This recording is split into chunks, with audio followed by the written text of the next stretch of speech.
Hey, it's Clay, and this will be a video chart on ticker symbol NAKD. We will take a look at the 30-minute time frame. Real quick, what do I mean by 30-minute in case maybe you're new to charts? Instead of each one of these candlesticks here representing 1 day's worth of price action, which is what you would normally see, each one represents 30 minutes. So all this here may look like several days worth of time. It's actually today's price action broken down into 30-minute time slices. I like to this time frame. It does a good job of telling the quote-unquote story of the price, and then just makes mapping out levels of support and resistance a bit easier to see.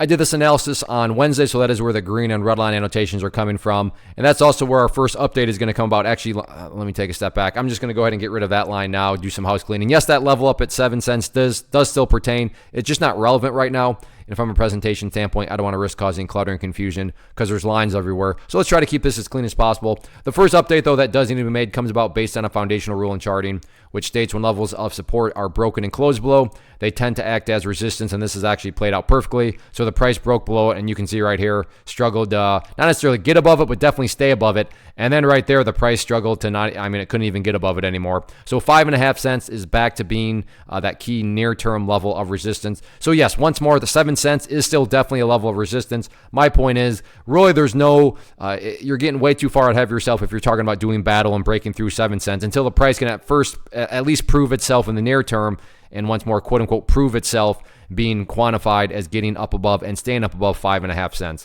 Now, on the support side of things, sure, the price is pulled back, but everything is still perfectly fine. And I say that because the price is still nicely up above that purple line there, which is the 50-period moving average. Even if you have a very basic understanding of charts, I'm sure you've heard of the 50-period, and you know that when it's upsloping and the price is still up above it, that implies that the overall trend is still fully in the bull's favor. So at this point in time, sure, yeah, the price is pulled back, and I do realize there's a little perspective that goes into this, meaning if you're some sort of day trader or flipper and you bought right there and your plan was to buy and sell within 20 minutes, well then yeah, from that point of view, the chart's looking pretty rough. But assuming you care about the big picture point of view, the price is still nicely up above that 50-period moving average.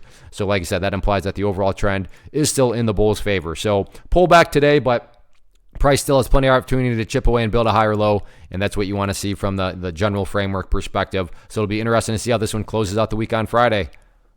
One of the biggest questions I get is, hey Clay, how do you find the stocks that you trade? So what I've done is put together a free resource guide where I talk about the tools that I use to locate stocks that I find interesting and think may have potential. So if that sounds like something that could add value to you as a trader, then click on the image that is up on the screen right now and I will email you the guide. The guide itself is very short and to the point, and best part, it's completely free.